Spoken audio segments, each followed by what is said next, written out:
দর্শক, বিএনপির সমাবেশ ঘিরে গণজামায়াত পুরো নয়াপল্টন এলাকায় ছড়িয়ে গেছে। দল ও এর অঙ্গ সহযোগী সংগঠনের নেতাকর্মীরা অবস্থান নিয়েছেন বিভিন্ন মোড়ে। রাজধানীর নাইটিঙ্গেল মোড়ে আছেন আমাদের সহকর্মী জহিরুল মোহসান, সরাসরি যুক্ত হচ্ছেন তিনি।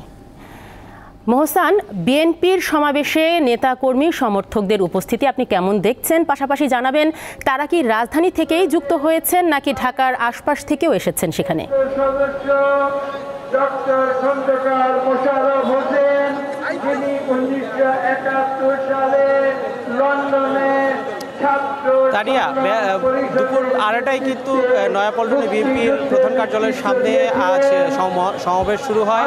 আমরা দেখেছি ঢাকার বিভিন্ন ওয়ার্ড থানা থেকে নেতাকর্মীরা এসেছেন এবং ঢাকার বাইরে নারায়ণগঞ্জ, গাজীপুর এবং টাঙ্গাইল থেকেও কিন্তু আমরা দেখেছি যে অনেকেই সমাবেশে অংশ নিতে এসেছেন এবং নেতাকর্মীদের মধ্যে উৎসাহ, উদ্দীপনা এবং একটা উৎসবমুখর পরিবেশ আমরা লক্ষ্য করতে পেরেছি। কারণ তারা বলেছেন যে এর আগে আওয়ামী লীগ সরকারের আমলে 16-17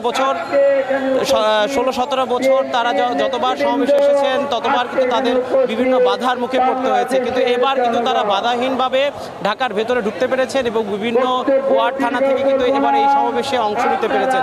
এবং নেতাকর্মীদের মধ্যে একটাই প্রত্যাশা, স্বৈরাচারী শেখ হাসিনা সরকারের পতনের পর যেই সরকার রয়েছে সেই সরকার যাতে দ্রুত নির্বাচন দেয় এবং তারা দলের কাছে প্রত্যাশা করেছে যারা ত্যাগী নেতা রয়েছে এবং যারা 16 বছর নির্যাতনের শিকার হয়েছে তাদের যাতে দল মূল্যায়িত করে। এবং আজকের সমাবেশ থেকে বিএনপির ভারপ্রাপ্ত চেয়ারপারসন তারেক রহমান যে নির্দেশনা দিবেন এবং সেই নির্দেশনা অনুযায়ী তারা ভবিষ্যতে এবং সামনের দিনগুলোতে কাজ করতে চান এবং সেই কাজ করার মধ্য দিয়ে দলকে আরও শক্তিশালী করতে চান।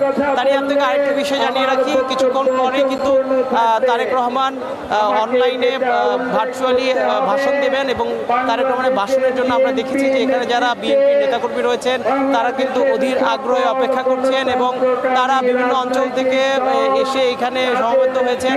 আমরা পুরো সমাবেশ অঞ্চলে যতটুকু দেখতে পেয়েছি যে নাইটিঙ্গেল মোড়, শাপলা চত্বর, শান্তিনগর, ফকিরাপুল, এই পুরো অঞ্চল, নয়াপল্টন পুরো অঞ্চল কিন্তু কানায় কানায় পূর্ণ রয়েছে নেতাকর্মীদের পদচারণায়।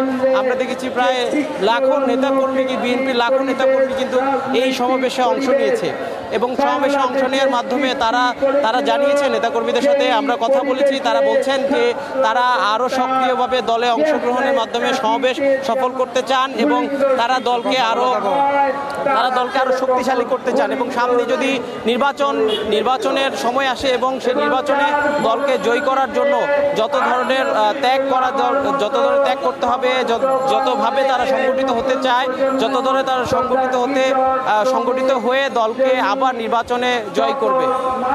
তানিয়া, নয়াপল্টন থেকে বিএনপির গণজামায়াতের সবশেষ পরিস্থিতি জানাচ্ছিলেন জহিরুল মোহসান।